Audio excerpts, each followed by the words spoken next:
Hello అండి.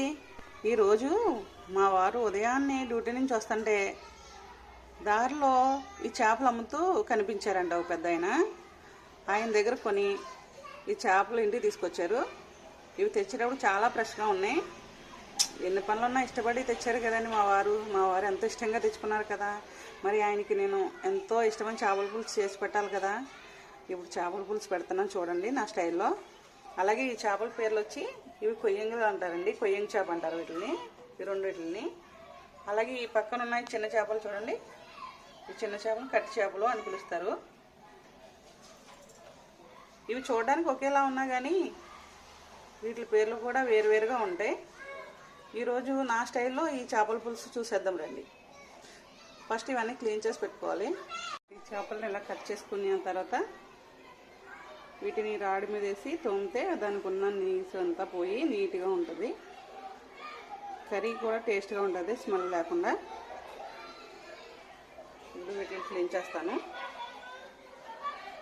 ఇవి ఉన్నాయి చూడండి పైన, ఇవి ఇందులో చేపలు ఉంటాయండి. ఇవి చేపలో ఉండే బొడ్లు. ఈ బొడ్లు చాలామంది ఇష్టంగా తింటారనమాట. చేప బొడ్లు చాలామంది ఇష్టంగా తింటారు. దీన్ని క్లీన్ చేస్తాను ఇప్పుడు. చూడండి, చేపల్ని రకంగా క్లీన్ చేయాలి. వీటిని చిన్న చిన్న ముక్కలుగా కోసుకుని మళ్ళీ ఒకసారి కడగాలి.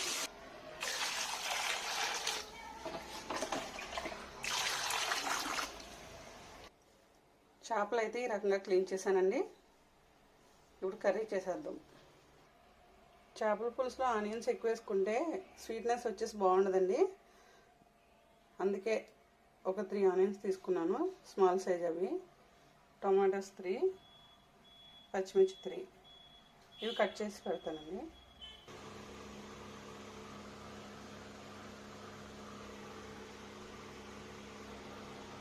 ఫిష్ కర్రీలో వేసే మసాలా, ధనియాలు కొన్ని, జీలకర్ర, ఉల్లిపాయ, అల్లం మిక్స్ చేసి కర్రీలో వేయాలి.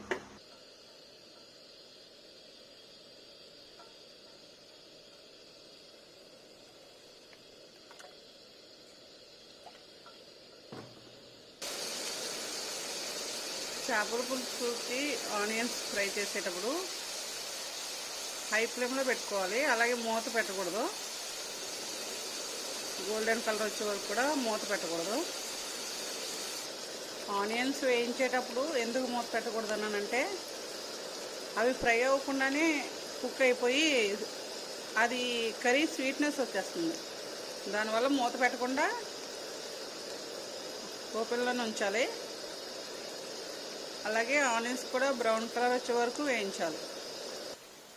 ఆనియన్స్ ఈ కలర్లో వచ్చేంత వరకు వేయించుకోవాలి. ఇందులో కట్ చేసి పెట్టిన టమాటో ముక్కలు కూడా వేయాలి.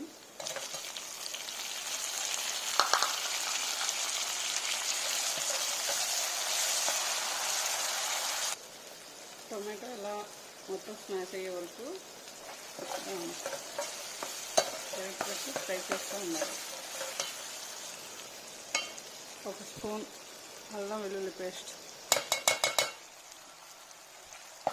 కొంతమంది అల్లం వెల్లుల్లి పేస్ట్ చేపల పులుసులో వేయరండి, ఎందుకంటే చేప బాగా కుక్ అయిపోయి ఇడిపోతుందని. కాకపోతే అల్లం వెల్లుల్లి పేస్ట్ వేయకపోవడం వల్ల చేపలు కర్రీ స్మెల్ వస్తుంది. కొద్దిగా అల్లం వెల్లుల్లి పేస్ట్ కంపల్సరీ వేసుకోవాలి. మిక్సీ వేసుకున్న జీలకర్ర, ధనియాల పొడి కొద్దిగా, అల్లం వెల్లుల్లి పేస్ట్ మసాలా పచ్చివాసన పోయేంతగా వేయించాలి. 1/2 టీ స్పూన్ పసుపు, కారం 2 స్పూన్స్. కొంతమంది ఎక్కువ కారం తినాలి అని అంటే సరిపడగా వేసుకోవచ్చు, కొంచెం ఎక్కువ వేస్తే ప్రాబ్లం లేదు.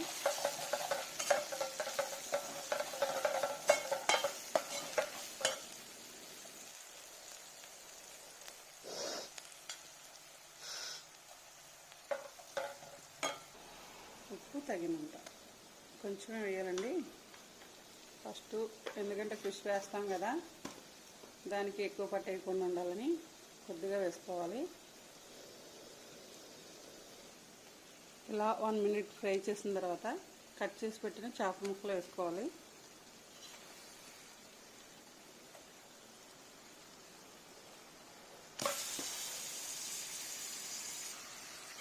ఇప్పుడే వేసాం కాబట్టి చేపల ముక్కలు ఏమి విడిపోవు. అదంతా కలిసేట్టు పైకి కిందకి ఒకసారి కలుపుకోవాలి.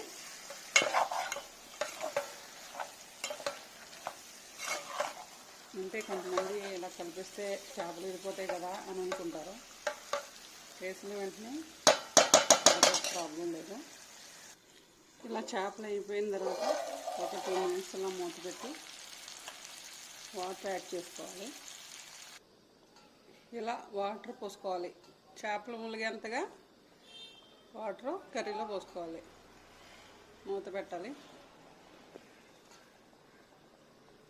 ఒక 15 మినిట్స్ కుక్ అయిన తర్వాత చింతపండు రసం వేయాలి. పెద్ద నిమ్మకాయ సైజ్ అంతా చింతపండు కడిగి పెట్టింది. 15 మినిట్స్ తర్వాత మూత తీసి చింతపండు రసం వేయాలి.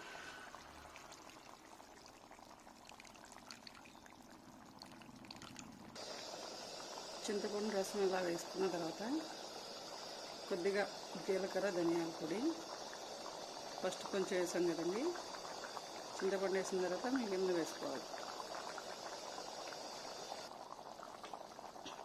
ఉప్పు ఫస్ట్లో కొంచెమే వేసాం కదండి, చేపకు పట్టేసి ఉప్పు అంతా ఎక్కువ అవుతుందని. ఇప్పుడు కొద్దిగా ఉప్పు వేసుకోవాలి, టేస్ట్ సరిపడదు.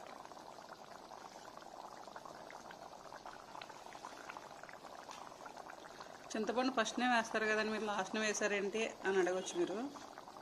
చింతపండు ఫస్ట్నే వేయడం వల్ల ఆనియన్స్ అవి బిగిసిపోయి కర్రీలో దేనికి దానికే కనిపిస్తుంది.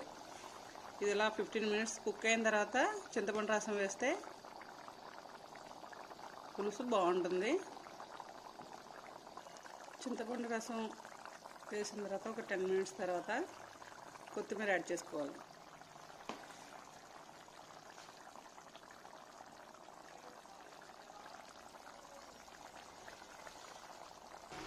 చూసారు కదా ఫ్రెండ్స్, ఫైనల్గా కర్రీ అయితే రెడీ అయిపోయింది. ఇప్పుడు స్టవ్ ఆఫ్ చేసుకుని కర్రీ దించేసుకోవాలి. చూడండి ఫ్రెండ్స్, కర్రీ అయితే కలర్ఫుల్గా బాగుంది కదా. ఈ కర్రీ నచ్చితే సబ్స్క్రైబ్ చేయండి. Please subscribe and share.